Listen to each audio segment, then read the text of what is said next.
So ang maganda dito, yan. So meron tayong RGB mode. So pwede mo siyang patayin from here.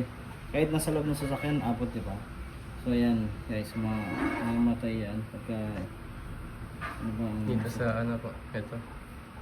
ayan. Okay. So yan, patay siya. So pwede rin natin i-on. So ayan, ito na yung mga complete colors. So depende yan kung anong gusto mong kulay. So okay, lagay ulit natin sa orange. Yung orange, meron din tayong white. Then white, mas maliwanag. Bawasan nyo lang po.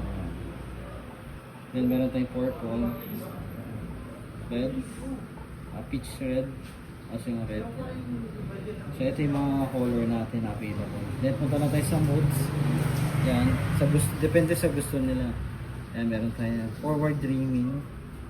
Ito yun. Tapos meron tayong 7 colors. Ganyan, yun guys. Iba-iba yan, may forward, may pa-backward din. Yan. So, eto, sobrang ganda nito lalo na kung papundi na yung DRL nyo. So, eto, hindi lang naman ito sa BIOS. Applicable din to sa lahat ng sasakyan. Like mga Ford Ranger, Hilux, Mitsubishi, Honda. Yan, pwede yan, guys.